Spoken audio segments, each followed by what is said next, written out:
India Legal presents Courts Roundup.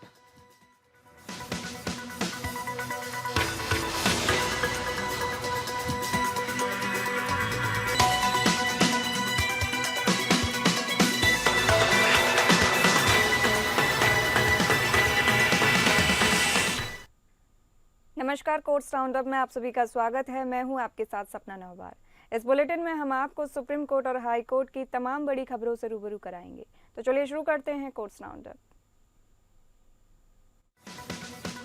India Legal presents Courts Roundup.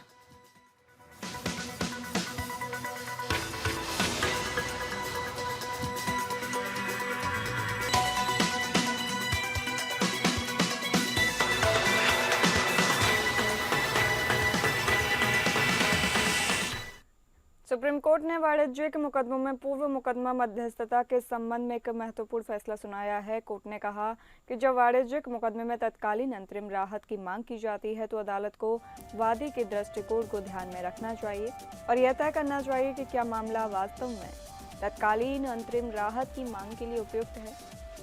न्यायमूर्ति संजय कुमार और न्यायमूर्ति आलोक आराधे की पीठ ने कहा कि हर बार वादी द्वारा तत्कालीन अंतरिम राहत की मांग करना केवल धारा 12A के तहत मध्यस्थता से बचने के लिए एक छलावा नहीं हो सकता। कोर्ट ने कहा कि धारा 12A के तहत परीक्षण यह नहीं है कि तत्कालीन अंतरिम राहत की मांग वास्तव में मंजूर होती है या नहीं, बल्कि यह है कि क्या वादी के दृष्टिकोण से तत्कालीन अंतरिम राहत की मांग की जा सकती है। कोर्ट ने स्पष्ट किया, धारा 12A के तहत पूर्व मुकदमा मध्यस्थता अनिवार्य है और इसका पालन नहीं करने पर मुकदमा संस्थागत रूप से दोषपूर्ण हो सकता है।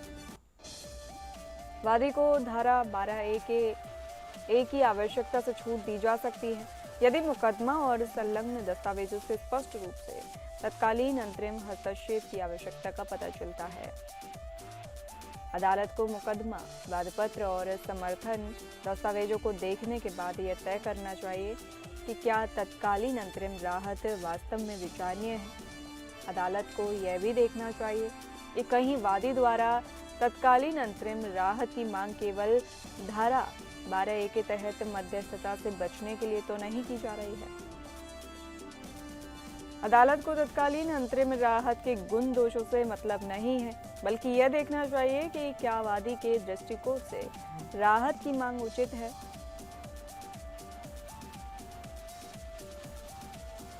सुप्रीम कोर्ट के इस फैसले से वाणिज्यिक मुकदमों में पूर्व मुकदमा मध्यस्थता के संबंध में स्पष्टता आई है।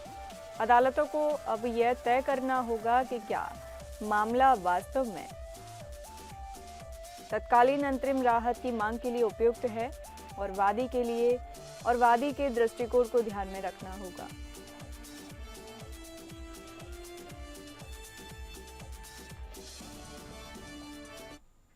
सुप्रीम कोर्ट ने एक महत्वपूर्ण फैसले में कहा है कि भारतीय दंड संहिता की धारा 195A के तहत गवाह को धमकाने का अपराध संज्ञेय अपराध है। इसका मतलब है कि पुलिस को इस अपराध के लिए सीधे FIR दर्ज करने और जांच करने का अधिकार है, बिना अदालत से औपचारिक शिकायत का इंतजार किए। न्यायमूर्ति संजय कुमार और न्यायमूर्ति आलोक आराधे की पीठ ने कहा कि IPC की धारा 195A को जानबूझकर एक अलग प्रक्रियात्मक मार्ग के साथ अलग अपराध के रूप में प्रस्तुत किया गया है। इस अपराध के लिए पुलिस को धमकी भरे गवाहों के बयानों के आधार पर सीधे FIR दर्ज करने का अधिकार है। कोर्ट ने कहा कि धमकी दिए गए गवाह को शिकायत के लिए पहले अदालत जाने के लिए कहना अव्यावहारिक बाधा होगी। इससे प्रक्रिया कमजोर और बाधित होगी। पुलिस की शक्ति की पुष्टि करते हुए कोर्ट ने कहा कि IPC की धारा 195A के तहत अपराध संज्ञेय अपराध है और पुलिस को CRPC की धारा 154 और 156 के तहत कार्रवाई करने का अधिकार है। सुप्रीम कोर्ट के इस फैसले से गवाहों को धमकाने वाले अपराधियों के खिलाफ पुलिस को मजबूत अधिकार मिल गया है। अब पुलिस बिना देर किए FIR दर्ज कर सकती है और जांच शुरू कर सकती है जिससे गवाहों की सुरक्षा और न्याय की प्रक्रिया मजबूत होगी।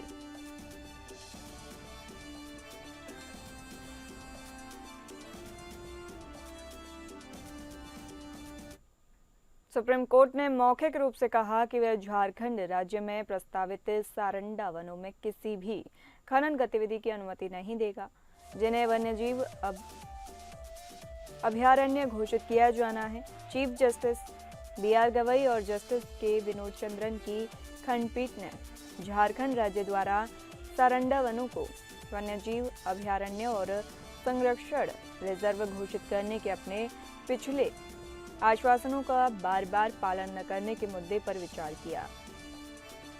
पिछली सुनवाई में झारखंड राज्य की ओर से सीनियर एडवोकेट कपिल सिब्बल ने पीठ को सूचित किया कि इस क्षेत्र को वन्यजीव अभयारण्य घोषित करने के लिए मसौदा अधिसूचना तैयार की गई। हालांकि उन्होंने इस बात पर जोर दिया कि इस क्षेत्र में लगभग 6 एकड़ जमीन पर ग्रामीणों का कब्जा है। उन्होंने न्यायालय से ग्रामीणों के कब्जे वाले क्षेत्र को इससे मुक्त रखने के लिए अधिसूचना जारी करने की अनुमति देने का आग्रह किया। मामले में एमिक्स क्यूरी की भूमिका निभा रहे सीनियर एडवोकेट के परमेश्वर ने छूट प्राप्त क्षेत्र के अंतर्गत आने वाले खनन क्षेत्रों के बारे में राज्य सरकार द्वारा जानकारी न देने पर चिंता जताई।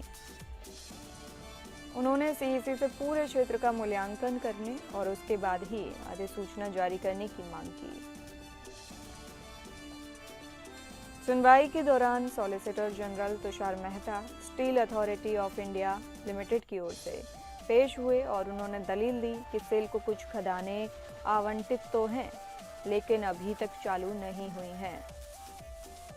उन्होंने कोर्ट से उन खदानों को छूट देने का आग्रह किया जो इस क्षेत्र में चालू नहीं है। हालांकि चीफ जस्टिस ने बीच में ही हस्तक्षेप करते हुए कहा, नहीं, हम उन 126 कंपार्टमेंट्स के भीतर किसी भी प्रकार की खनन गतिविधि की अनुमति नहीं देंगे। एसजी ने जोर देकर कहा कि सेल के पास 30 साल की अवधि के लिए खनन पट्टे हैं, जिस पर चीफ जस्टिस ने कहा, आप कुछ भी कर सकते हैं। भारत संघ और अन्य खनन एजेंटों के लिए कानून अलग अलग नहीं हो सकते। सुनवाई के दौरान परमेश्वर ने राज्य द्वारा दायर प्रति हलफनामे का हवाला दिया, जिसमें जंगल के भीतर 126 खनन कंपार्टमेंट्स के अस्तित्व का उल्लेख है। प्रति हलफनामे में स्पष्ट किया गया कि कोई भी सहायक खनन गतिविधियां नहीं हो रही हैं। उन्होंने जोर देकर कहा कि खनन के 5 से 6 कंपार्टमेंट्स वन क्षेत्र में आते हैं। एक बार आरक्षित वन क्षेत्र घोषित हो जाने के बाद इसके भीतर किसी भी खनन गतिविधि की अनुमति नहीं दी जा सकती। उन्होंने ये भी कहा कि राज्य का एकमात्र उद्देश्य क्षेत्र के खनिकों के हितों की रक्षा करना है। एक हस्तक्षेपकर्ता की ओर से पेश हुए अन्य वकील ने इस बात पर जोर दिया कि जंगलों के आसपास खनन गतिविधियों के कारण जंगल के पास की कोयना नदी और उसकी सहायक नदियां खनन क्षेत्रों से आने वाले जहरीले नारंगी पानी से भर जाती है। अदालत ने जंगल में रहने वाले अनुसूचित जनजातियों के वकील द्वारा प्रस्तुत संक्षिप्त प्रस्तुतियां भी सुनी। इससे पहले न्यायालय ने कहा था कि यदि इस मुद्दे पर पिछले आदेशों का अनुपालन अगली सुनवाई की तारीख से पहले नहीं किया जाता है, तो राज्य के मुख्य सचिव को कारण बताना होगा कि उनके खिलाफ अवमानना का मुकदमा क्यों न चलाया जाए। खंडपीठ अब इस मामले की सुनवाई अगले सप्ताह करेगी।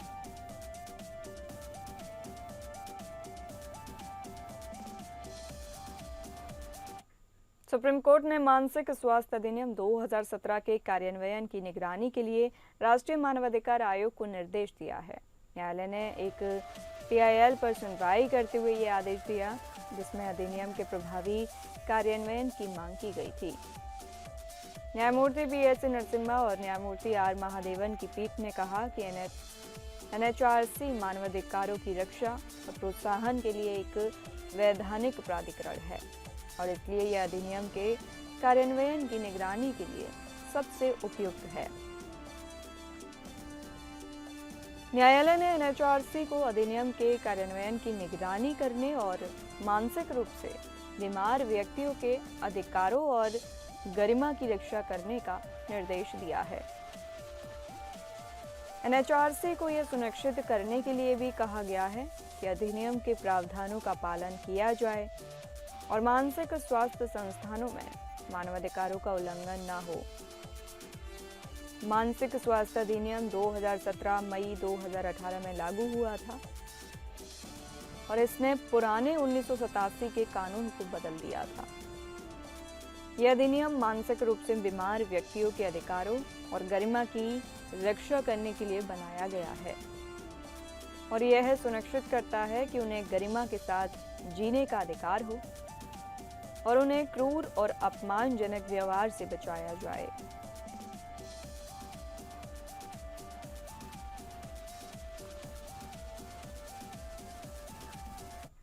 सुप्रीम कोर्ट ने हाल ही में एक फैसले में बाबरी मस्जिद के पुनर्निर्माण संबंधी फेसबुक पोस्ट के मामले में आपराधिक कार्रवाई को रद्द करने से इनकार कर दिया।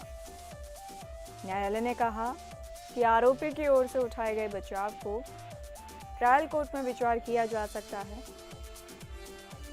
मामला एक युवक के खिलाफ दर्ज एफआईआर से संबंधित है, जिसने फेसबुक पर एक पोस्ट में कहा था कि बाबरी मस्जिद का पुनर्निर्माण किया जाएगा।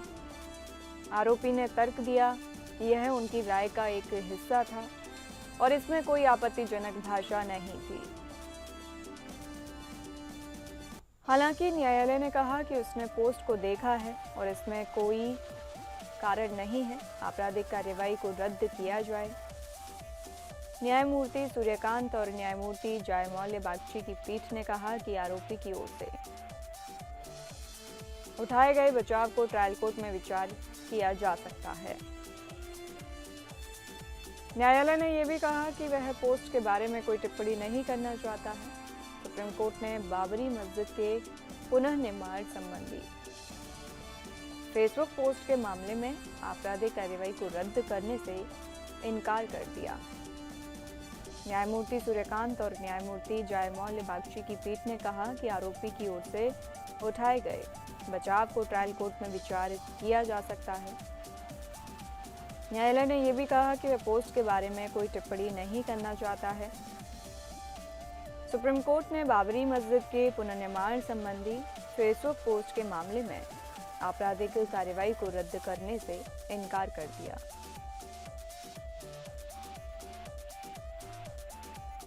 सुप्रीम कोर्ट ने कहा कि अगर हम डॉक्टरों का ख्याल नहीं रखते हैं तो समाज हमें माफ नहीं करेगा। न्यायमूर्ति पीएस नरसिम्हा और न्यायमूर्ति आर महादेवन की पीठ ने कहा कि डॉक्टर वे पहले पेशेवर हैं जो मानव जीवन की रक्षा करते हैं। कोर्ट ने कहा कि वह व्यक्तिगत दावों की जांच नहीं करेगी, बल्कि दावों के निपटारे के लिए सामान्य दिशा निर्देश जारी करेगी। कोर्ट ने केंद्र सरकार से अन्य समान योजनाओं के बारे में जानकारी मांगी है। न्यायमूर्ति नरसिम्हा ने कहा, अगर हम डॉक्टरों का ख्याल नहीं रखते हैं तो समाज हमें भूल नहीं पाएगा। डॉक्टर वे पहले पेशेवर हैं जो मानव जीवन की रक्षा करते हैं। यह मामला एक महिला द्वारा दायर याचिका से संबंधित है, जिसने अपने पति की मौत के बाद मुआवजे की मांग की थी। उसके पति को महामारी के दौरान अपनी डिस्पेंसरी खुली रखने के लिए कहा गया था।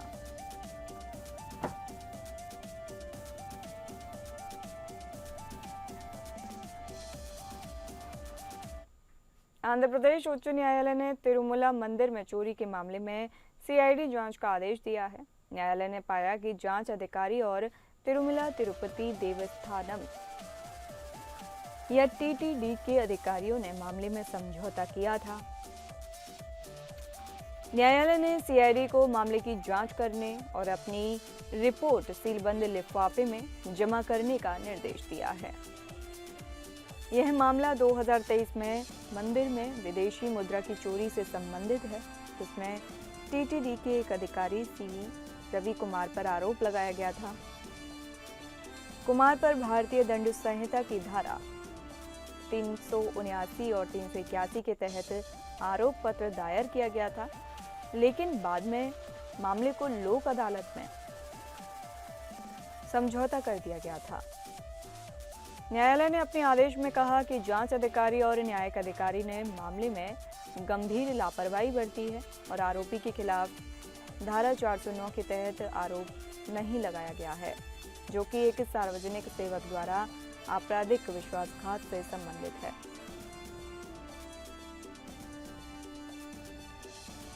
न्यायालय ने सीआईडी को मामले की जांच करने और अपनी रिपोर्ट जमा करने का निर्देश दिया है, जिसमें आरोपी की संपत्ति और आय के स्रोतों की जांच भी शामिल है।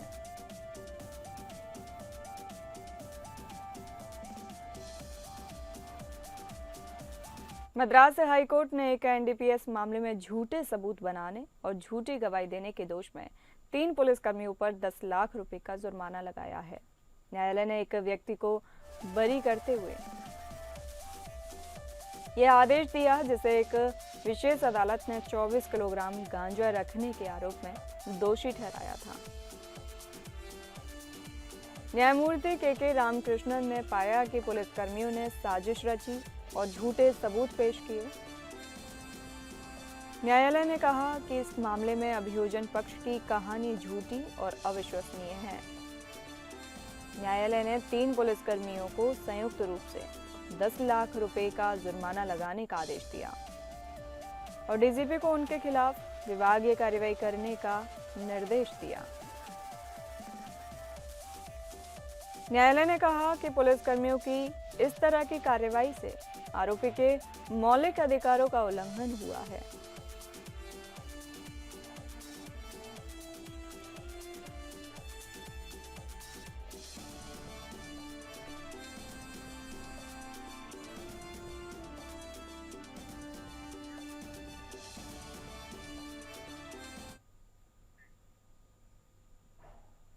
सिक्योरिटीज अपीलेट ट्रिब्यूनल मुंबई ने पारिश बोहरा और अन्य बनाम सेबी मामले में फैसला सुनाया। ट्रिब्यूनल ने सेबी के आदेश को बरकरार रखा, जिसमें अनुकरण कमर्शियल एंटरप्राइजेस लिमिटेड और उसके निदेशकों पर 30 लाख रुपए का जुर्माना लगाया गया था। ट्रिब्यूनल ने पाया कि एसीएल ने अपने शेयरों की पसंदीदा आवंटन के लिए अवैध रूप से फंडिंग की थी, जो सेबी अधिनियम और कंपनियों अधिनियम का उल्लंघन है। ट्रिब्यूनल ने एक अपील को स्वीकार कर लिया, जबकि अन्य 3 अपीलों को खारिज कर दिया। कंपनियां अपने शेयरों की खरीद के लिए फंडिंग नहीं कर सकती है। निदेशकों को वित्तीय पारदर्शिता सुनिश्चित करनी होती है। देरी से की गई कार्रवाई भी धोखाधड़ी को माफ नहीं करती है। आइए अब मुंबई से इंडिया लीगल रिसर्चर प्रवीण टंडाले से विस्तार से जानते हैं कि आज ट्रिब्यूनल में क्या-क्या हुआ। Good evening everyone. The Securities Appellate Tribunal Mumbai delivered in judgment of 15th October 2025 in the case of Paresh Ora and other versus SEBI, the Securities and Exchange Board of India. The tribunal upheld SEBI order which had imposed a joint and several penalty of 30 lakhs on Anukaram Commercial Enterprises Limited, ACEL, its directors and members of the Ora family. The Securities Appellate Tribunal found the ACEL had illegally funded its own preferential allotment of shares by routing money through the Ora family proprietors firm. A clear case is self-funding, violating Section 12A of SEBI Act 1992, prohibition of fraudulent and unfair trade practice relating to securities market, and Regulation 2003 and Section 77 of 2, the Companies Act 1956. The tribunal held that this was fraudulent and unfair trade practice and rejected the argument about delay and SEBI actions. However, the appellant Raj Radhika Property and Developers Private Limited was given relief because the transaction occurred a year later and were not connected to the fraud. Therefore, the appeal was dismissed and one appeal allowed the 30 lakhs penalty imposed the SEBI was upheld against the main appellants. The order reinforced that companies cannot finance and purchase of their own shares, and their directors are responsible for ensuring compliance with securities law. Securities Appellate Tribunal (RIPA) that self-funding and under securities law. The case stands reminders that companies and their director must maintain transparency and ensure genuine fraud sources and strictly comply with SEBI regulations. Thank you. बहुत शुक्रिया प्रवीण ये जानकारी साझा करने के लिए। अब आइए इंडिया लीगल वेब रिपोर्टर से समझते हैं कि अनुबंध में विशेषाधिकार क्षेत्र खंड क्या होता है।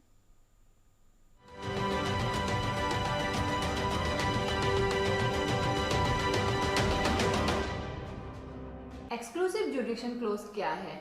जब दो पार्टीज अपने कॉन्ट्रैक्ट में लिखित के अगर कभी डिस्प्यूट हो तो सिर्फ एक पार्टी कोर्ट से मैटर सुनेगा। लेकिन जम्मू कश्मीर हाई कोर्ट ने रिसेंटली क्लेरिफाई किया कि ऐसे क्लोज तभी वैलिड होते हैं जब वह कोर्ट जिसका नाम लिखा गया है एक्चुअली कंटेम हो अंडर सेक्शन 20 ऑफ सीपीसी, यानी उस कोर्ट के पास जुडिक्शन होना चाहिए कॉन्ट्रैक्ट बनाने का। कोर्ट ने 3 चीजें क्लियर की है। क्लोज 1 लीगल रिसोर्सेज को रेस्ट्रिक्ट ना करे। सेकेंड, चूजन कोर्ट के पास सेक्शन 20 के हिसाब से जुडिक्शन हो। थर्ड, पार्टीज ने क्लियरली लिखा हो या इम्प्लाई किया हो कि वही कोर्ट डिसाइड करेगा। Do follow us for more legal update.